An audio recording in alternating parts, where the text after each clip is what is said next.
politics. Sorry to say that. I love this story. Harley Davidson is ready to come to India. Can you believe it?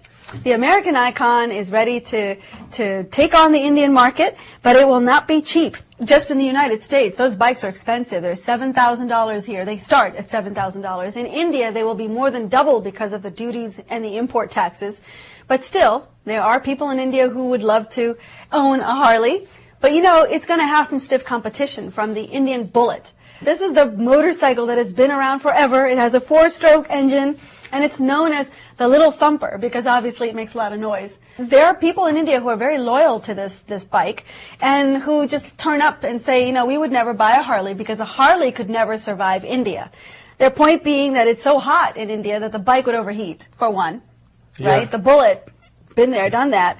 And then finally, I thought this was funny. You want a bike that can deal with India. And the Harley's all for show. It's too heavy for the Indian physique, which I think is probably true. Think about a big Harley.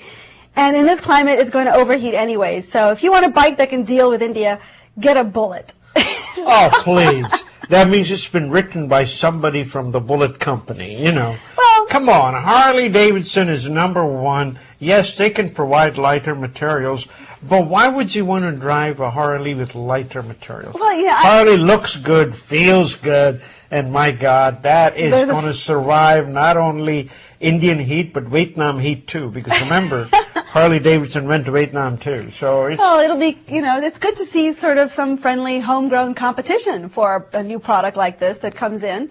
You know, I'm excited, but, you know, Harley Davidson is going out to the Indian market. Why? Because they're not doing so well here in the United States. That is so true. They've had some hard times here. They've actually even shut down a few stores, so this gives them a new market.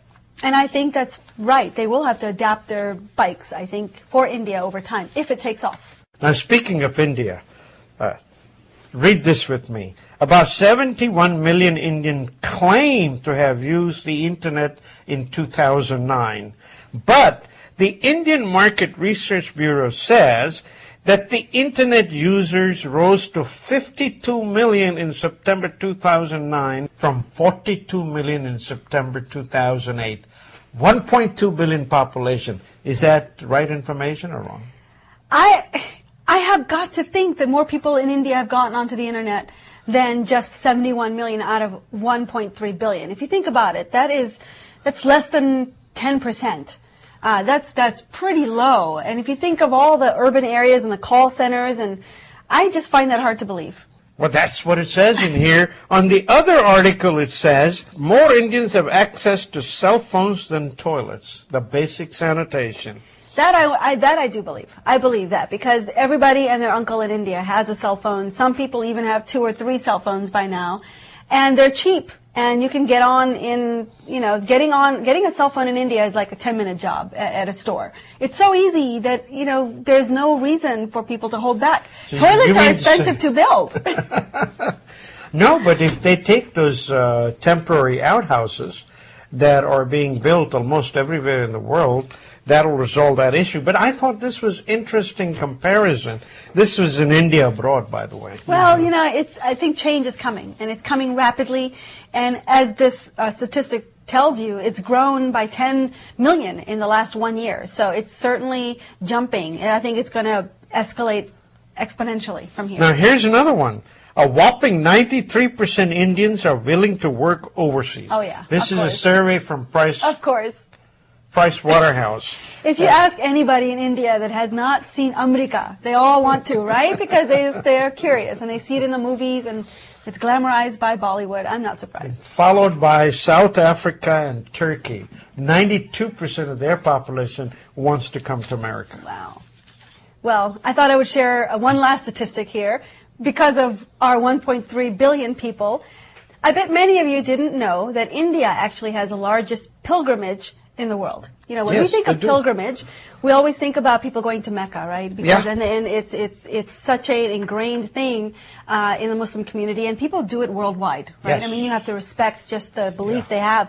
But as many as 50 million Hindus will assemble to spiritually cleanse themselves in India's Ganges River.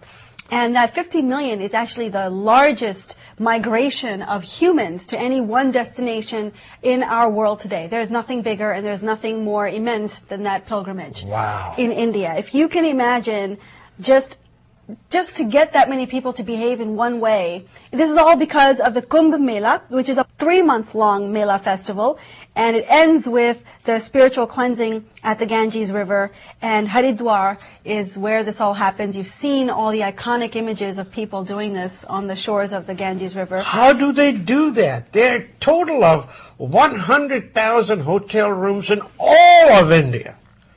50 million. 50 million. That's a mind-boggling number. So where do they live? That 50 million represents roughly 1/6, maybe even 1/5 of the population of the United States. That's how big this migration is. I was just amazed by that. Amazing, folks. Well, that's about all we have for you, folks. I hope you have a wonderful weekend. Namaste. Namaste.